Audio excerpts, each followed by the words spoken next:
नमस्कार। फिर से एक बार हाजिर हूँ एक नई कहानी के साथ में।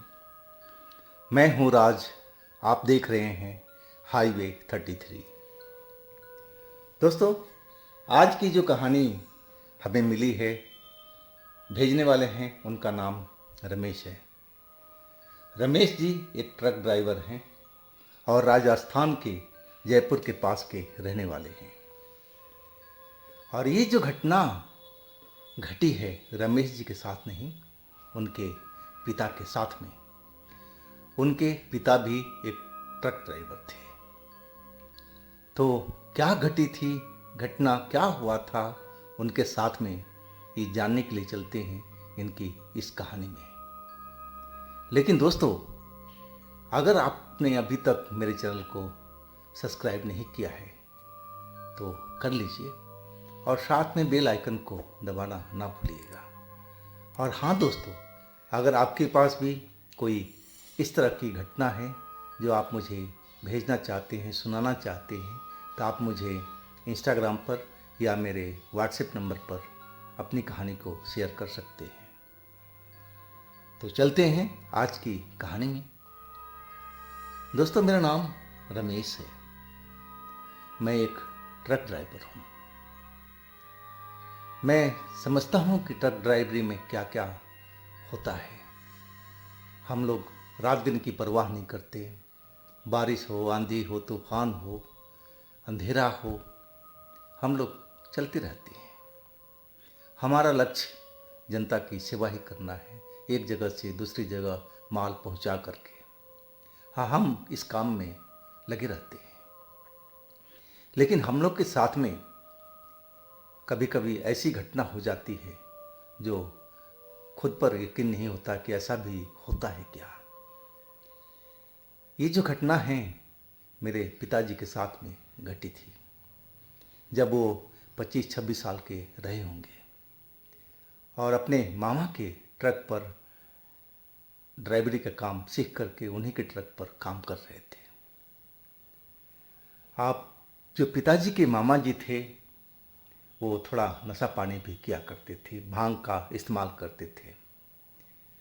जब वो खाली वक्त में रोड पर रहते, गाड़ी लगा करके भांग पी लेते। और इसके बाद तो घोड़े बेच के सो जाते। उनको जगाना मुश्किल हो जाता था। अब पिताजी को इस चीज़ को तो अच्छी तरह से ज्ञान था कि एक बार मामा जी सो गए तो उठाना बहुत मुश्किल होता है।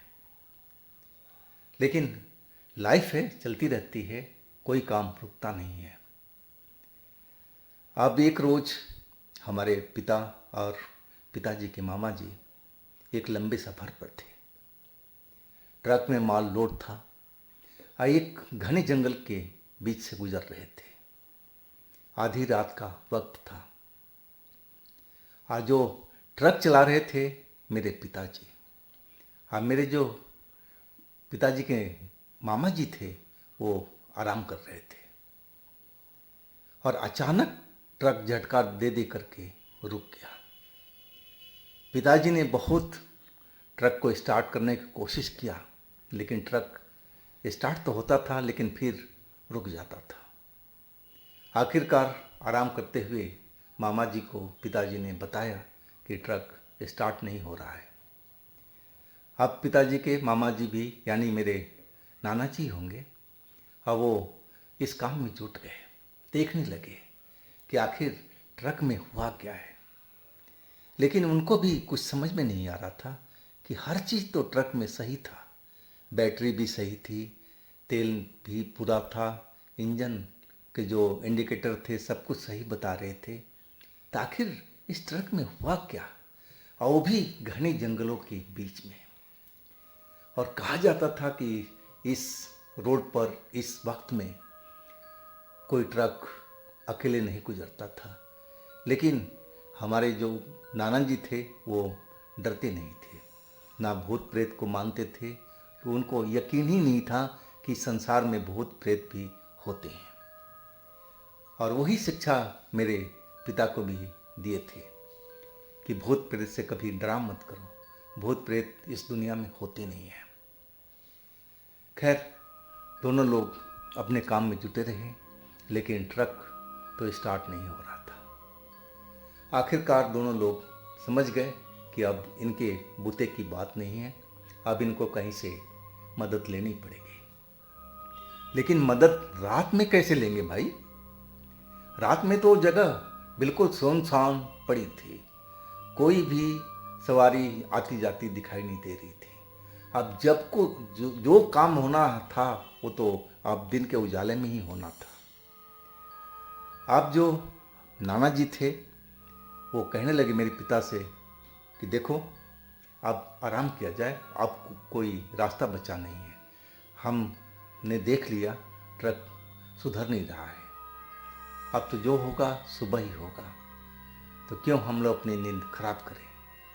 चलो ट्रक के ऊपर हुड पर चल करके सोते हैं, क्योंकि गर्मी का दिन है और नीचे मच्छर भी थे और हवा भी नहीं चल रहा था। वैसे तो आमतौर पर ट्रक वाले जब खाली होते हैं, रोड पे होते हैं, कहीं आराम करना होता है तो चारपाई तो मिलने से रही तो ट्रक का छत पर जाकर के सो जाते हैं। हाँ, वही मेरे पिताजी और मेरे नाना जी ने किया, ट्रक के होड पर जाकर के सो गए। अब तो नाना जी तो भांग का अपना चस्का लिया, हम मज़े में गहरी नींद में सो गए। लेकिन मेरे पिताजी को नींद नहीं आ रही थी।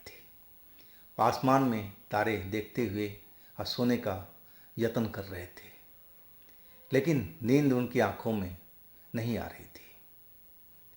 जब भी सोने के करते अचानक कोई न कोई ऐसा आवाज़ सुनाई देता जंगल से कि वो आवाज़ की तरफ ध्यान लगाने लगते।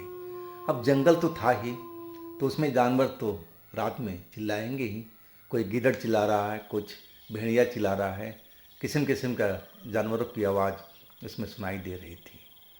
और इससे पिताजी मेरे डर चुके थे।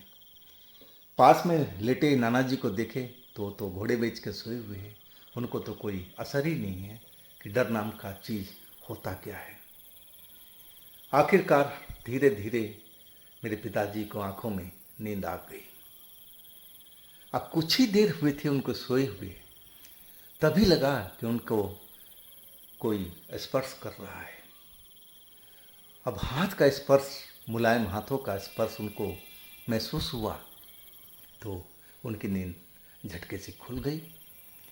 और जैसे ही नींद खुली तो क्या देख रहे हैं कि एक सफ़ेद कपड़ों में एक औरत तो नहीं बोल सकते, एक लड़की उनके पास में खड़ी है, बिल्कुल जहाँ सोए हुए हैं उसी साइड में, और उनके बालों पर हाथ फेर रही है।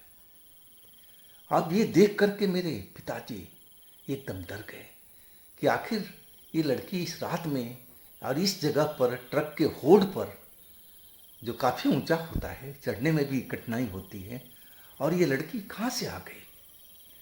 वो डर गए बहुत बुरी तरह से।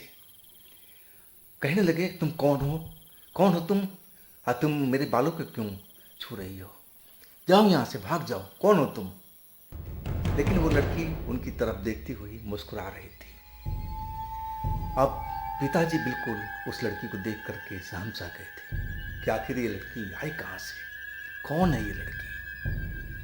अब मेरे नाना जी को उठाने लगे, वो आवाज़ लगाते रहे, उनको झकझोरते रहे, लेकिन वो तो भांग के नशे में चूर थे और बिल्कुल आंखें नहीं खोल रहे थे। वो लड़की कहने लगी कोई फ़ायदा नहीं, वो उठ नहीं पाएंगे, अब वो सुबह ही उठेंगे। अब ये बात सुनकर के मेरे पिताजी और डर गए और कहने लगे तुम कौन हो और तुम ये सब कैसे जानती हो। वो कहने लगी तुम्हें मेरे साथ में चलना है। अब पिताजी एकदम उसकी तरफ देखने लगे कि इतनी सुंदर लड़की है, सफ़ेद कपड़ों में, एक परी जैसी दिखाई दे रही है, जवान है, ये क्यों मुझे कह रही कि मुझे उसके साथ में जाना है। अब पिताजी कहने लगे मैं तुम्हारे साथ में क्यों जाऊं, तुम होती कौन हो मुझे आदेश देने वाली, भाग जाओ यहाँ से। लेकिन वो लड़की बहुत जीती थी। वो कहने लगी कि देखो तुम आराम से चल लो, इसी में भलाई है। ये तुम्हारे बगल में जो सोया हुआ व्यक्ति ना, ये उठेगा नहीं, ये उठेगा सुबह होने पर ही, और ये तुम्हें बचा नहीं पाएगा। अगर तुम आराम से नहीं चलोगे तो मुझे ज़बरदस्ती तुम्हें ले चलना पड़ेगा। अब पिताजी तो जवान थे और एक लड़की के हाथों कैसे हार मान लेते। उस लड़की को डांटने लगे कि तुम्हारी इतनी हिम्मत, तुम मुझसे उलझोगी, भाग जाओ यहाँ से, नहीं तो तुम्हें इस ट्रक से ऊपर से ढकेल दूंगा।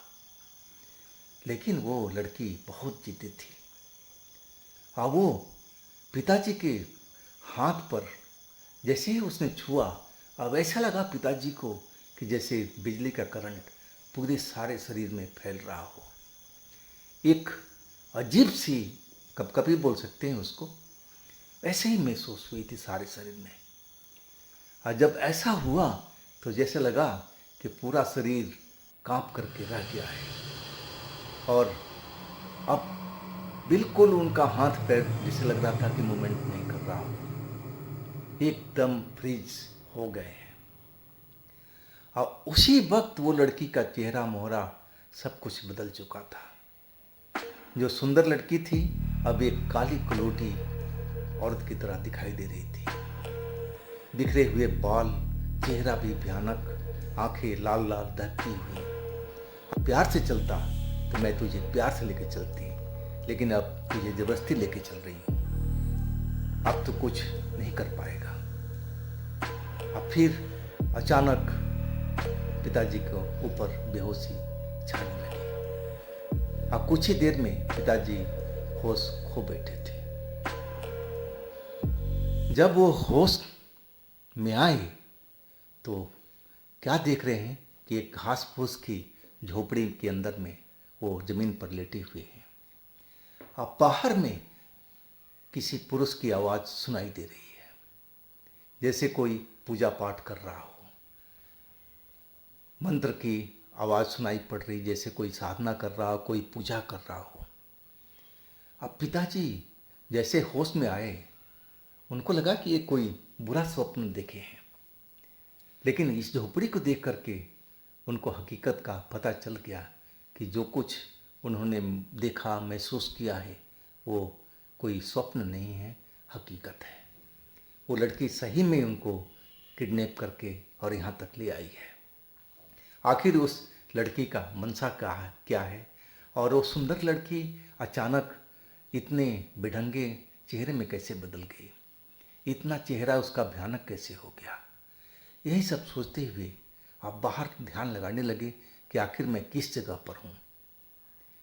जब उठ करके खड़े हुए तो देखा बाहर में एक जगह आग जल रही है, और आग के पास में एक काले लंगोट में एक व्यक्ति बैठा हुआ है, जिसके जिस्म पर एक भी कपड़ा नहीं है, उस लंगोट को छोड़ करके। और वो उस आग में कुछ पदार्थ डाल रहा और मंत्र पढ़ रहा है। और जब भी वो पदार्थ उसमें डालता तो आग से एक चिंगारी सी निकलती, और उस चिंगारी का लो बहुत ज़्यादा था।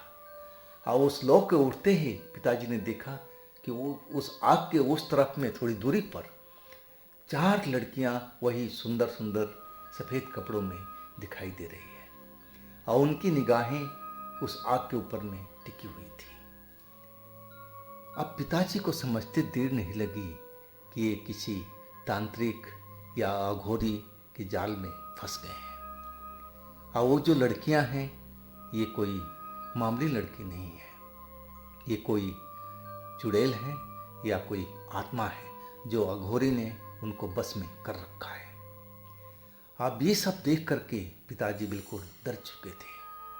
वो समझ गए कि शायद अघोरी उनके साथ में कुछ बुरा करना चाहता है, शायद मारना चाहता है, और उनकी भी आत्मा को कैद करना चाहता है। अब ये सब मन में विचार आते ही पिताजी डर से और कांप गए थे। अब सोचने लगे कि इस जगह से कैसे भागे।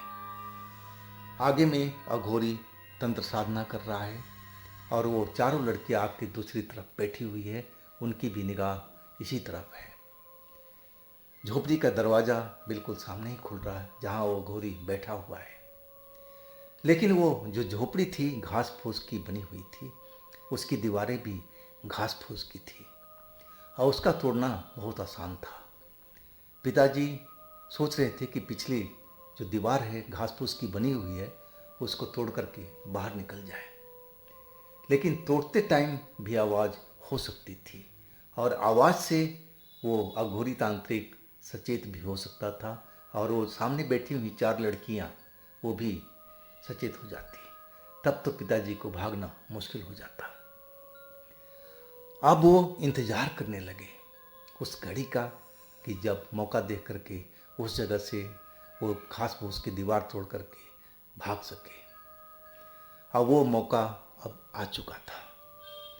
मौका ये था कि अब तांत्रिक जो पदार्थ आग में डाल रहा था, जिसे चिंगारी ऊपर की तरफ फैल रही थी, अब वो सब काम छोड़ दिया था। अब पास में रखा हुआ एक छोटा सा ढोलक उसने उठा लिया। अब ढोलक पर ताल लगाने लगा था, ढोलक बजाने लगा और वो जो लड़कियां चुपचाप बैठी हुई थी आग की दूसरी तरफ में, वो उठ करके खड़ी हो गई और उस ढोलक के ताप पर नृत्य करने लगी। और देखते ही देखते वो अघोरी तांत्रिक ढोलक पर तेज तेज आवाज में बजाने लगा था और वो लड़कियां उस ताल पर झूम झूम करके नाचने लगी थी। अब यही मौका था पिताजी को उस जगह से भागने का और उन्होंने भी यही किया।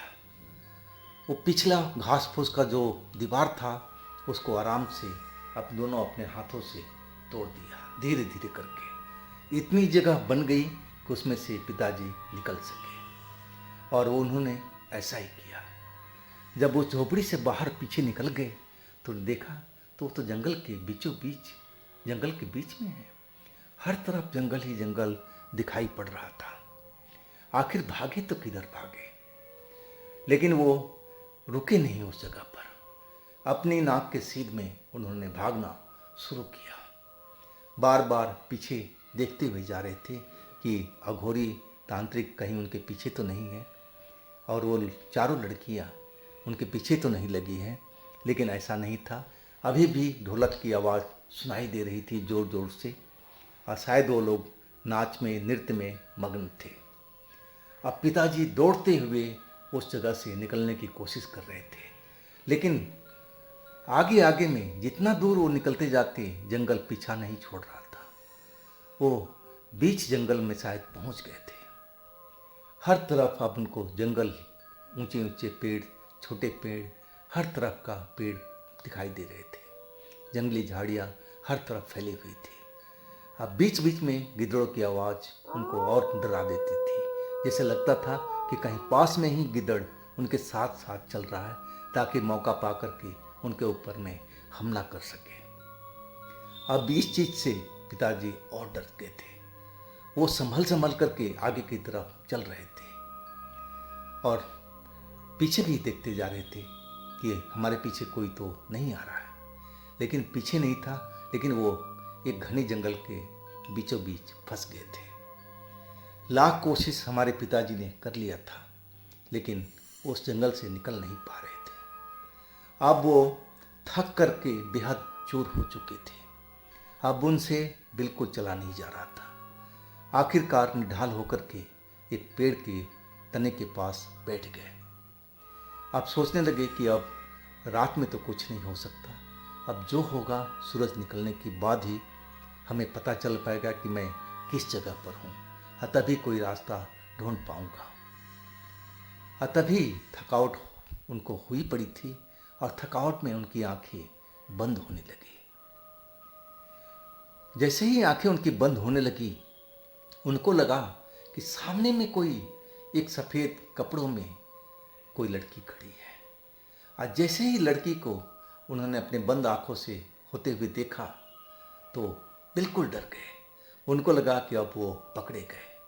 वही लड़की शायद उनके पास पहुंच गई जो उनको किडनैप करके ले गई थी। लेकिन उस आवाज़ ने उनको चौंका दिया था। वो अलग आवाज़ थी एक लड़की की, और वो लड़की कहने लगी, डरिए मत, डरिए मत, मैं आपका कोई नुकसान नहीं पहुंचाने वाली। आप बिल्कुल मत डरिए, मैं आपको सुरक्षित जगह पर पहुंचा दूंगी, आप बिल्कुल शांत रहिए। और फिर पिताजी की आंखें बंद होती चली गई। वो फिर बेहोशी में आ चुके थे। उनको कुछ भी याद नहीं, होश नहीं कि अब उनके साथ में क्या हो रहा है, कहाँ पर हैं। जब फिर उनकी आंख खुली तो वो ट्रक के बिल्कुल नज़दीक ज़मीन पर पड़े हुए थे। आज सुबह होने जा रही थी, सूरज की लाली अब दिखाई देने लग रही थी। जैसे लगा पिताजी को कि शायद किसी बुरे स्वप्न से वो गुजर रहे थे, लेकिन वो तो नीचे पड़े हुए जमीन पर। आखिर इतनी ऊंचाई से वो नीचे कैसे गिर गए, और गिरने के बाद में भी वो सही सलामत कैसे हैं। लेकिन एक एक घटना उनको रात को याद आने लगे। अब बिल्कुल वो डर चुके थे उस घटना को याद करके। उस लड़की का इतना भयानक रूप वो देख करके सहम सा गए थे। आखिर अघोरी तांत्रिक उनके साथ में क्या चाहता था, उनको कुछ समझ में नहीं आ रहा था। अब वो अपने मामा जी को जोर जोर से चिल्लाने लगे, मामा मामा जल्दी नीचे आओ, मामा जल्दी नीचे आओ। अब बहुत देर चिल्लाने के बाद में तब मामा का नींद खुला। अब फिर वो ऊपर से ही बोलने लगे, क्या हुआ बेटा, क्या हुआ रमेश। अब मेरे पिताजी का कपड़ा भी वैसे ही कई जगह से झाड़ियों से फट गया था, और उनके चेहरे पर कई जगह खरोचे निशाने लगी हुई थी। अब इनकी हालत देखकर मामा जी जल्दी से ट्रक के हुड से नीचे उतरे और मेरे पिताजी के पास पहुंचे और कहने लगे, अरे ये तेरे साथ में क्या हुआ। अब पिताजी ने सारी घटना को बयान करना शुरू किया कि आप तो भांग के नशे में थे, आपको तो होश ही नहीं था कि मेरे साथ में क्या हो रहा है। मैं आपको जगाने का इतना कोशिश किया, लेकिन आप जग नहीं पाए। अब मामा जी ने पूरा कहानी सुन चुके थे, और वो कहानी सुन करके वो अब डर चुके थे। हालांकि वो भूत प्रेत पर यकीन करने वाले व्यक्ति नहीं थे, लेकिन मेरे पिताजी की हालत देख करके और उनकी कहानी सुन करके वो वाकई डर चुके थे। और कहने लगे, भांजा जल्दी से ट्रक में बैठ, मैं दोबारा कोशिश करता हूँ, शायद ट्रक स्टार्ट हो जाए। मुझे लग रहा है ये सारा खेल उन्हीं चुड़ैलों का था। और पिताजी भी बैठ गए और मामा जी भी बैठ गए, और जैसे ही मामा जी ने चाबी घुमाई, ट्रक मज़े से स्टार्ट हो गया। अब फिर काहे के लिए उस जगह पर रुकना। जल्दी से लोग उस एरिए से बाहर निकल आए थे। मेरे पिताजी अभी भी डरे हुए थे, और मामा कह रहे थे कि अब डर मत बेटा, हम लोग उस जगह से निकल आए। तूने तो बड़ा बहादुरी के काम किया है। उस जगह से जो बता रहा है तांत्रिक के चंगुल से तू इतनी आराम से निकल आया। मैं तो शायद निकल नहीं पाता, मैं तो वहीं डर करके बेहोश हो जाता। लेकिन तू तो बहुत बहादुर लड़का है, शाबाश मेरे बेटे। लेकिन पिताजी को ये समझ में नहीं आ रहा था कि आखिर उस तांत्रिक ने उनको क्यों उस जगह पर बुलवाया, उस लड़की के हाथों। क्या चाहता था उनके साथ में, क्या बलि देना चाहता था या और कोई उनका उपयोग करना चाहता था। आखिर वो 4 लड़कियां कौन थी जो सफ़ेद कपड़ों में थी, और वो भी सुंदर। क्या वो आत्माएं थी, या फिर कोई चुड़ैल थी, या फिर कुछ और चीज़ थी। ये पिताजी को समझ में नहीं आ रहा था। लेकिन अब उस जगह से पिताजी उस जगह से दूर हो चुके थे। इसके बाद नाना जी भी समझ गए थे कि अकेले सुनसान रोड पर रात में चलना नहीं चाहिए। इसके बाद में उन्होंने ग्रुप में चलना शुरू किया रात के टाइम में। अब इस घटना के तो काफ़ी साल हो चुके हैं। मैं तो उस टाइम पैदा भी नहीं था, मेरे पिताजी की शादी भी नहीं हुई थी, तो मैं पैदा कहाँ से होता। लेकिन जब मैं इस लाइन में आया तो पिताजी बुजुर्ग हो चुके थे। अब मुझे सब ज्ञान की बातें एक ही करके बताते थे कि बेटा कभी भी रात में चलो ना, तो सुनसान जगह पर अकेले नहीं बेटा, जब भी चलो ग्रुप में चलो बेटा, अकेले चलने की रात में कोशिश मत करो। अगर तुम्हारा ट्रक कहीं एकांत में खराब हो जाए तो अपने ट्रक के केबिन के अंदर ही रहो, बाहर मत निकलो। बहुत तरह का वो शिक्षा देते थे। और फिर उन्होंने एक हमें रक्षा कवच भी दिया था कि बेटा इसको पहन कर रखो। मैं भी इसको इस्तेमाल करता था जब तक मैं ट्रक ड्राइवर था। इस रक्षा कवच को अपने गले में हमेशा डाल के रखो। ये रक्षा कवच तुम्हारी हमेशा हिफाजत करेगा। और आज भी मैं ट्रक चलाता हूँ और पिताजी की सारी बातें मैं मानता हूँ। मुझे आज तक ऐसी कोई अनुभव नहीं हुआ है। हाँ, कई बार मुझे लगा कि मेरे आसपास में कोई चीज़ चल रही है, महसूस जरूर होता था लेकिन दिखाई नहीं दिया। लेकिन मुझे मालूम था कि वो जो चीज़ मुझे महसूस हो रही है वो नेगेटिव ऊर्जा ही है। शायद मेरे रक्षा कवच के वजह से मुझे दिखाई नहीं दे रही है। हाँ, मुझ पर वो हमला नहीं कर रही है। अगर ये रक्षा कवच नहीं होता तो शायद मुझ पर भी ये हमला कभी भी हो सकता था। तो दोस्तों, ये थी आज की कहानी। और हाँ दोस्तों, मेरे दूसरे चैनल पर भी जाइए, उनमें भी अच्छी अच्छी कहानी मैंने अपलोड कर रखी है। तो एक बार उस चैनल पर ज़रूर विजिट कीजिए। चैनल का लिंक नीचे डिस्क्रिप्शन बॉक्स में दिया हुआ है। और इस चैनल को भी अपना प्यार दीजिए, लाइक कीजिए, सब्सक्राइब कीजिए, शेयर कीजिए। और फिर हम मिलते हैं अगले रोज़ एक इसी तरह की कहानी में। आप लोग अपना बहुत ही ख्याल रखिएगा। नमस्कार।